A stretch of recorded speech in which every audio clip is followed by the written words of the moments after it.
Ahí lo tiene, pero no queremos que se quede usted en que esto se trata nada más de un asunto de si es popular o impopular la medida del gobierno. Esto tiene raíces y tiene historia. Y justamente para hablar de eso nos visita en el estudio y le doy la bienvenida, de verdad con mucho gusto, a una gran periodista y escritora, Ana Lilia Pérez, que es autora de obras como El Cártel Negro y Pemex RIP, entre otras, que hablan justamente de este tema que es muy penoso, Ana. Primero, bienvenida, ¿cómo estás? Muchas gracias, gracias por la invitación. No, al contrario, gracias por aceptarla. Y es justo para hablar, mira, aquí tengo Pemex RIP. Y digo es muy penoso porque Pemex era el orgullo de los mexicanos, era la gran empresa de la nación.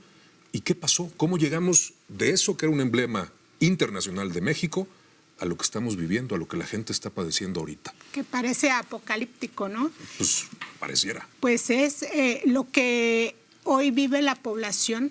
Ese efecto de lo que ocurría ya en Petróleos Mexicanos desde hace muchos años, que era un saqueo. El saqueo en las tomas clandestinas, yo las pongo entre comillas, porque la mayor parte del saqueo a Petróleos Mexicanos es por parte del propio personal de Petróleos Mexicanos. Las tomas clandestinas representan el 20% de lo que se le roba a Pemex. El otro 80% responde a una estructura bien organizada desde dentro de la petrolera, y el robo de combustible es uno de los eslabones. Pero ¿cómo llegamos a eso? Bueno, tuvimos una de las empresas petroleras más importantes a nivel mundial, una de las primeras 11 petroleras que generaban más ingresos y que, bueno, debía reflejarse en la economía de los ciudadanos. Pemex aportaba el 47% del Producto Interno Bruto. Dependíamos de Pemex. Así es. País. México tenía una economía petrolizada y si bien todavía es uno de los activos principales que se tienen en este país, el robo de combustible es solamente uno de los eslabones de saqueo.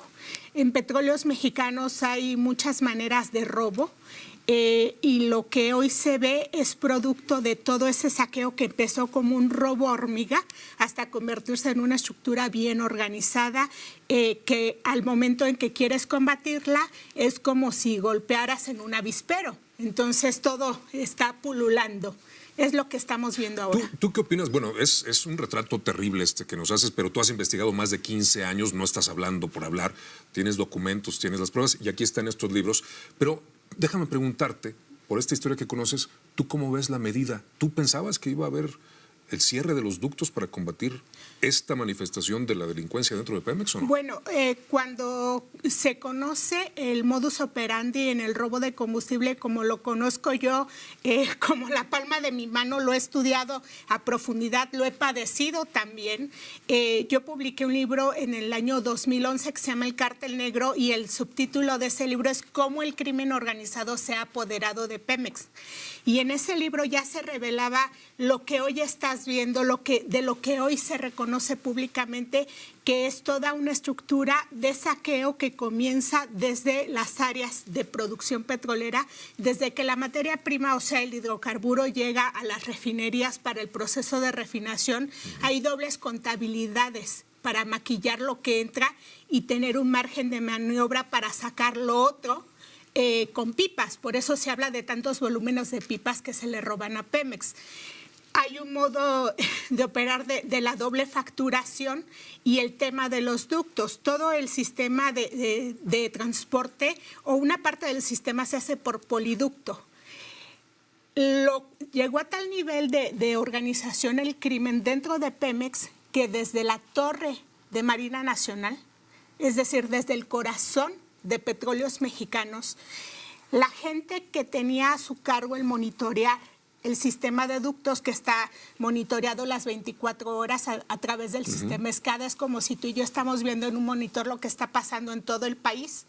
Lo que hacían era permitir que se robaran ese combustible intermitentemente. Bueno, esto lo ha retomado el presidente, lo ha dicho así con estas mismas palabras y ahora decidió combatir cerrando los ductos. Y esto es todo lo que yo planteaba ya desde el libro El Cártel Negro y un punto importante, las tomas paralelas. Y aquí viene la respuesta a la inquietud y a la inquietud que tiene la ciudadanía de por qué cerrar los ductos. Bueno, en la red de poliductos de Petróleos Mexicanos hay todavía porque al parecer se está desmantelando una parte de esto, no sé qué tanto avance haya, pero redes paralelas. ¿Qué significa? Que tenías tu red legal, pero al lado tenías conexiones alternas.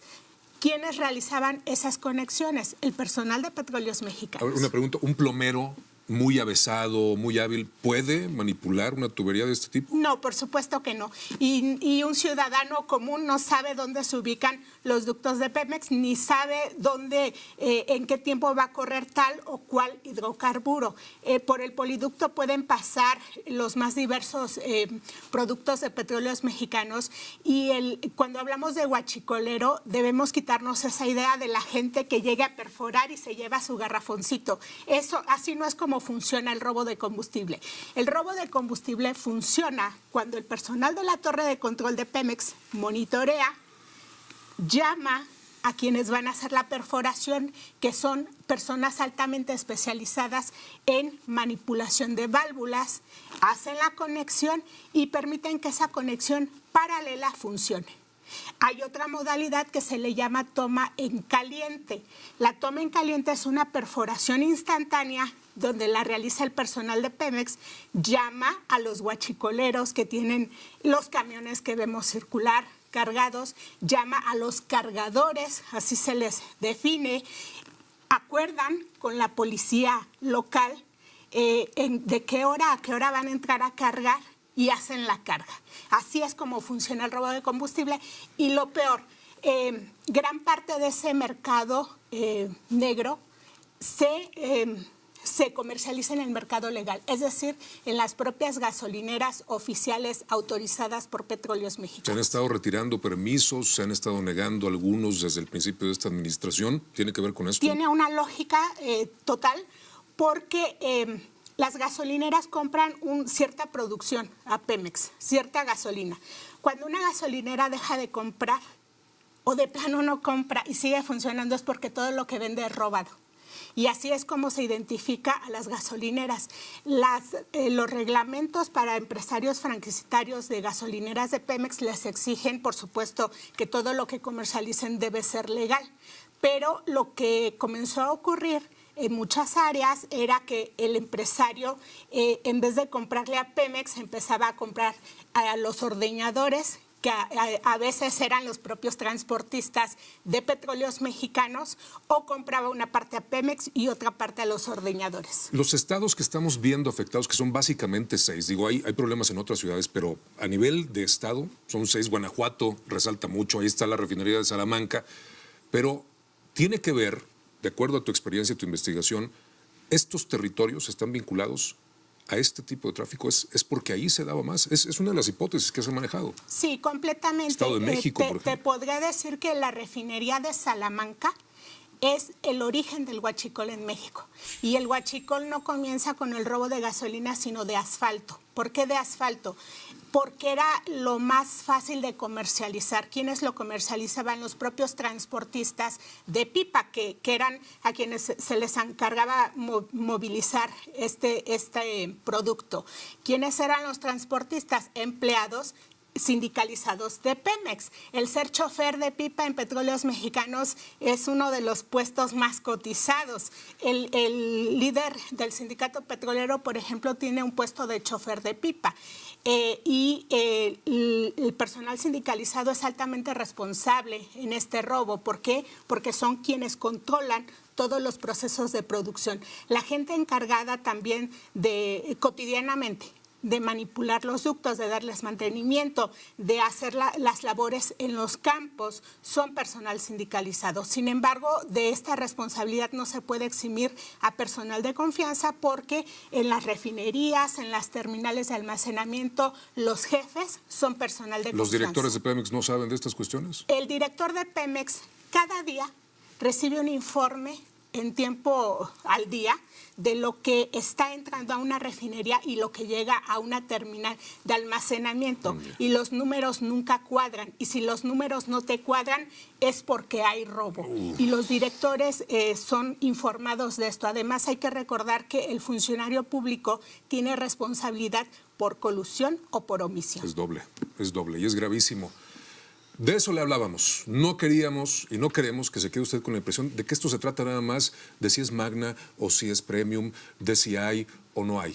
Es un asunto mucho más profundo y si usted quiere conocer todos los detalles, la historia, más de 15 años de investigación de esto que acaba de escuchar, esta es la mujer que se ha aventado ese tiro y ella es la que más sabe de toda esta historia.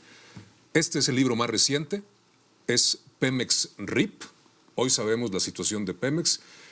Es editorial Grijalbo, Vida y Asesinato de la principal empresa mexicana. Lo que antes era Orgullo y hoy usted acaba de escuchar en lo que se ha convertido. Así que estamos hablando de una medida que puede ser impopular, pero de acuerdo a todo esto que nos ha revelado, a todo esto que has investigado, que está documentado, es ineludible. Bueno, yo sí quisiera que la ciudadanía también hiciera conciencia de que cuando hablamos de huachicol no estamos hablando de comprar o no algo barato. Estamos hablando de violencia, de muerte, de sangre, estamos hablando de crimen organizado al más alto nivel. Entonces, considero que la cruzada contra el huachicol no debe ser del gobierno, es una cruzada de toda la ciudadanía. Pues ahí está. Con esa frase que me parece una imagen muy poderosa porque tenemos responsabilidad en todo lo que tiene que ver con la vida pública. Lo dejamos. Muchísimas gracias, Ana, de verdad. Apreciamos mucho, sobre todo tu trabajo. Hay que ser valiente para sostener una investigación así. Que estés muy bien y te esperamos próximamente porque es algo, usted lo entenderá, que va a seguir dando de qué hablar. Muchas gracias. Con todo gusto. Mucho éxito. Gracias.